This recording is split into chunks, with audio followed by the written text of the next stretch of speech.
Well, wouldn't you know that the study of alien stuff had to do with technology?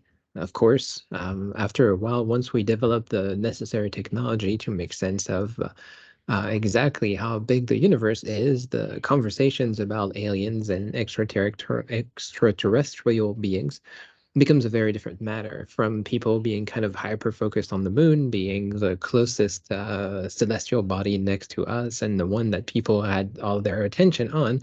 Eventually, the larger understanding of our universe also means that we open up the possibility of extraterrestrial life existing in those places. And an example of that would be this article here from 1783 from John Herschel, who is the person who discovered Uranus in the sky, and kind of thinking that he had reached the bottom end of the galaxies, tried to make sense out of just exactly how big the Milky Way is. And so he started to map out the Milky Way all the way around the Earth, meaning that there's somewhat of a circle shape around our Earth that would allow us to make sense out of where we are, and eventually made sense out of where the Earth is, where the sun is on that large map, and how to make sense out of this big picture. And so the article that is published here, apparently first published in New York in from a supplemental of the Edinburgh Journal of Sciences. In this unusual tradition addition to our journal, we have the happiness of making known to the British public and thence to the whole civilized world recent discoveries in astronomy, which will build an imperishable monument to the age in which we live, and confer upon the present generation of the human race a pride and distinction through all of future time. Yes, John Herschel, great astronomer, tells us about all of the great discoveries he has made about pretty much every planet that can be found in the universe, and lots of detail about the zoom level of the telescopes he uses, the coordinates of everything that exists up in the sky, and certainly kind of making sense out of the universe in a way that few people had up until that time. And wouldn't you know that this story is actually fake? Well, turns out that somebody published an article in the name of John Herschel, and to map out his discoveries based partly on his science, but partly based on the nonsense, including the fact that there are people living in on the moon and in other planets and all that. Which means that even though we have the technology, even though we have the knowledge, even though we have all of the possible attention to be put into understanding what the universe is, very quickly it also became the role of a handful of grifters in the United States.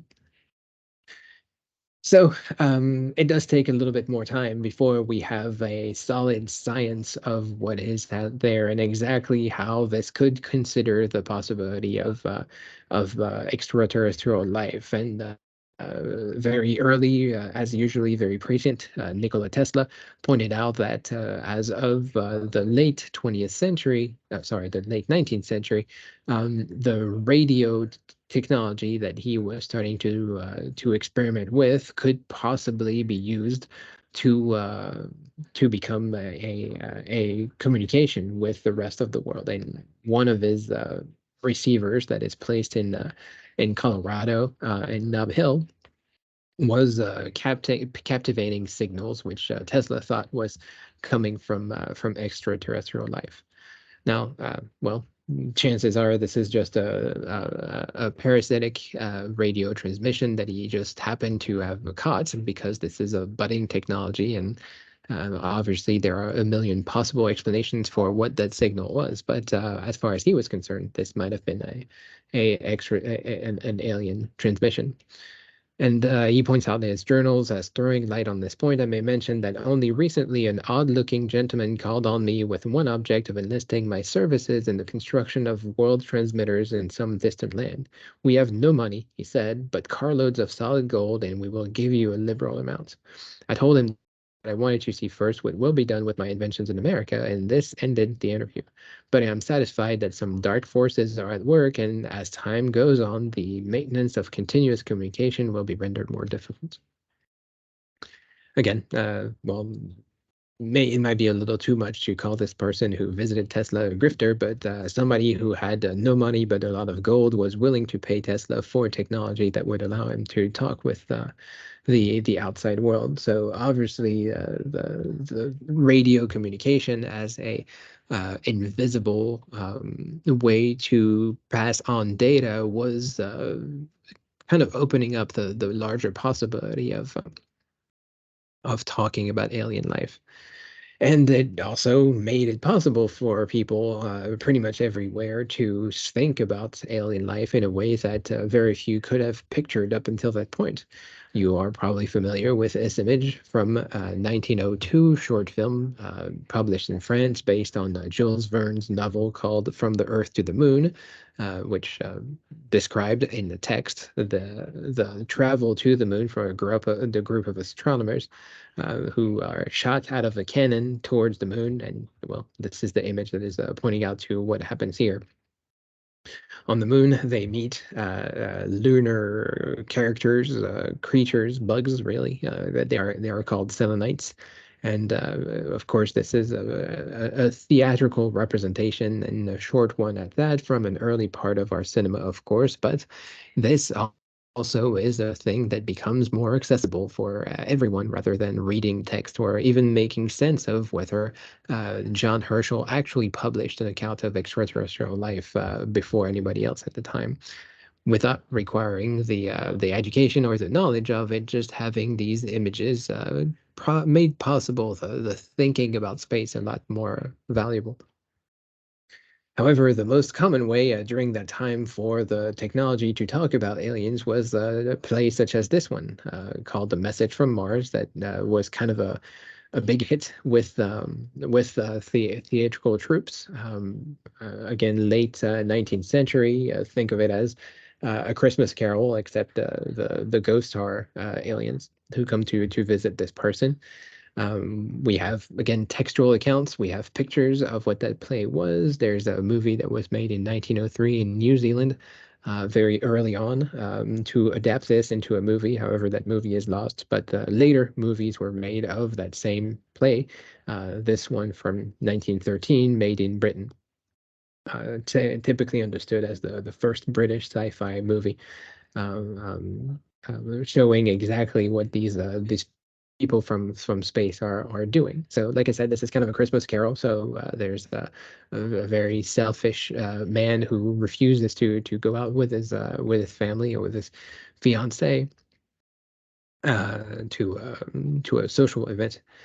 He'd rather just read about space at home. And while his fiance goes out to the social, he falls asleep and dreams of these people from Mars visiting him. And of course, these people from Mars show him that he would have been better off being with his fiance and not just dreaming about space, because that's kind of a ridiculous choice to make. So obviously, after a series of visions and trials, the main character realizes that he made a mistakes and wakes up a changed man. So this person is kind of a hero for us to know that paying too much attention to space could be kind of a distraction. In 1920, a German science fiction film about an alien from the planet Algol is published, and again making some waves in the scientific world and in the entertainment world. Once again, a human who is visited by an alien spirit, so described as a spirit itself, or Geist in German. Now, this could be more or less interpreted as a ghost in our in English, but translation issues are getting in our way here. This particular human here is given alien technology that allows them to rule the world. This is a kind of an interesting way to figure out that these aliens might have better technologies than we do, and that technology could make us powerful. By the way, links to these movies are posted on Blackboard, and you will be able to watch one or all of them if you are interested. So these are silent movies. They're not the most exciting in terms of action and in terms of visuals, and especially its full length. But if you're interested in watching them, please do so. Aelita, the Queen of Mars, had its own story about a cosmonaut falling in love with the Queen of Mars, as the name implies. This person was looking at her through a telescope and saw that she was very beautiful, and they made contact as a result of that. So again, looking into space, thinking about space seems to be the shortest way for us to make sense out of space in those movies, and certainly people having the technology to look at space in the turn of the 19th to 20th century brought more space movies and space theater and space everything into the common conscious. And this particular movie is especially interesting because of the designs, the very futuristic designs of the clothing. So kind of a little bit of Back to the Future type of vibe with the transparencies, with the reflection and all that. So this is the beginning of people thinking about the future in in new technologies that might come from that. So definitely interesting, worth a viewing, at least a short one. That being said, a much larger argument has to be made for during those years, the roaring 20s and the growing of the technologies themselves that would allow us to see about aliens. Probably the best known example being 1938 representation on Halloween morning by Orson Welles of the H.G. Wells book, The War of the Worlds. So this is again a theatrical performance. However, a theatrical performance broadcast on the radio and on large waves that many people had access to, and kind of becoming received as somewhat of a fake news, essentially. People not knowing whether the broadcast was real, and having a lot of questions, and calling the police, calling the papers, calling the radio, trying to figure out what is going on. Somewhat described as somewhat of a hysteria. So here on the cover of the Boston Daily Globe, radio play terrifies nation, which just so appropriately had to be on Halloween. But it also goes to show you that if you don't know the original material, if you don't know the book, then recounting outside of the context of this play could be perceived much more strongly. The number of people who had access to the radio grew very tremendously during those years. And so this is a new technology that is taken kind of at face value, and was able to have a very large impact.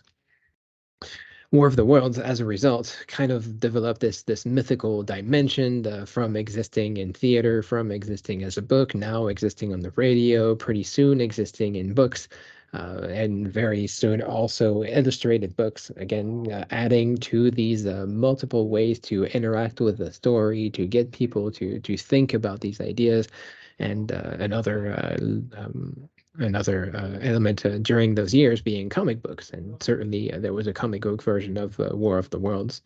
So it is very easy to see how all of these imageries combined with all of the different technologies would connect with one another, while at the same time not exactly connecting. So you can see how the extraterrestrial here, which are robots, are slightly different shapes from one another. So looking more like a jellyfish on the left, a little bit more like an octopus here on the right. The forms themselves are close enough to how they are described in the book, but at the same time different enough to spur the imagination in a variety of ways. And of course, eventually being portrayed in the music and the records that are also more and more available for people to enjoy these things in their own. And I'm sure you know of the movies that were made from all of this. So it is definitely interesting to see how movies that have to do with technology and that are also carried with technology are so important in the development of our awareness of extraterrestrials. And H.G. Wells himself was interested in technology, and it is the reason why he started to think about the War of the Worlds. This is here from his journals, again, his own autobiographical account of when he came up with the ideas of War of the Worlds. Planned and wrote War of the Worlds, Wheel of Chance, and The Invisible Man. In Woking, so it's a small town in Britain. I learned to ride my bicycle upon sandy tracks with none but God to help me. He chastened me considerably in the process, and after a fall one day, I wrote down the description of the state of my legs, which became the opening chapter of The Wheels of Chance.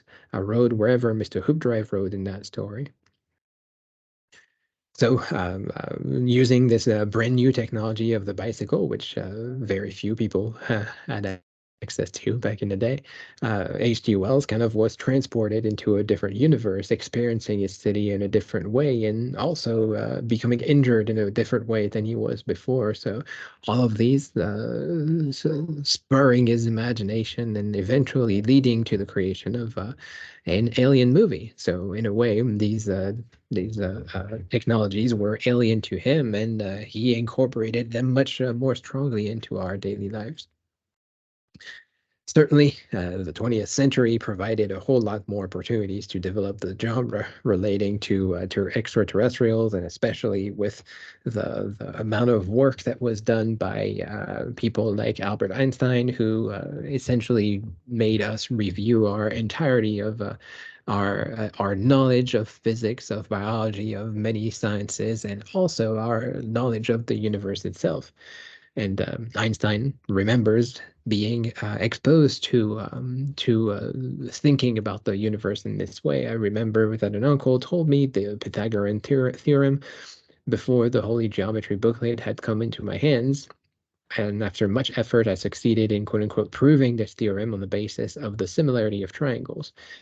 In doing so, it seemed to me, quote unquote, evident that the relations of the sides of the right-angled triangles would have to be completely determined by one of the acute angles.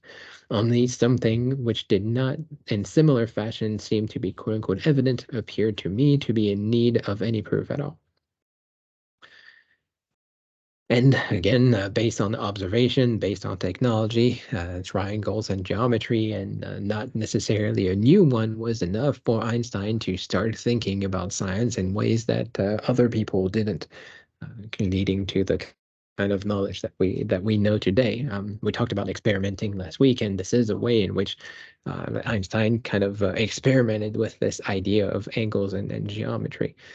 And of course, this is part of his autobiographical work. This is not the most scientific research that he's ever done, but a lot of what we know today is thanks to Einstein, the Big Bang Theory, the black holes, the gravitational waves, even in the context of these triangles, GPS. GPS is using triangulating data to make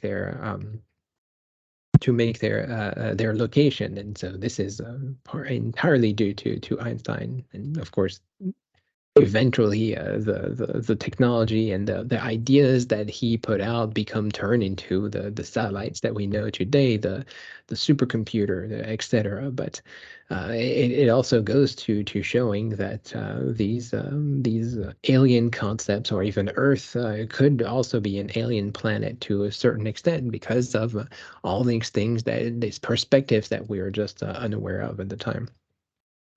Last but not least, another important factor in our thinking about the universe is Carl Sagan. Carl Sagan wrote a kind of a popularization book in 1966 with a Russian physicist called Shklovsky.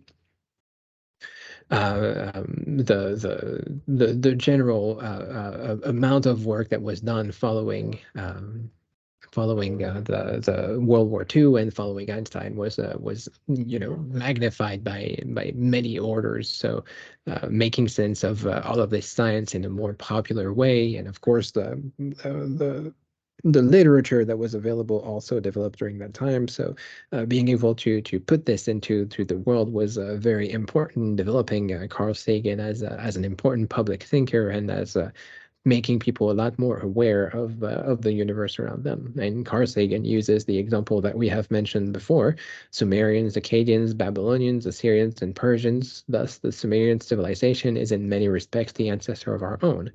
Well, there's some argument about that, but let's not delve too much into the details. I feel that if Sumerian civilization is depicted by the descendants of the Sumerians themselves to be of non-human origin, the relevant legends should be examined carefully. I do not claim that the following is necessarily an example of extraterrestrial contact, but it is a type of legend that deserves more careful study. Taken at face value, the legend suggests that contact occurred between human beings and a non-human civilization with immense powers on the shores of the Persian Gulf, perhaps near the site of the ancient Sumerian city of Eridu in the 4th millennium BC or earlier. So, well, if we think of myths that we have seen before and the kind of undescribable characters that we have met also in the past in this class, it is very easy to think of these as being alien to us. And if they are alien to us, they might as well come from outer space as well.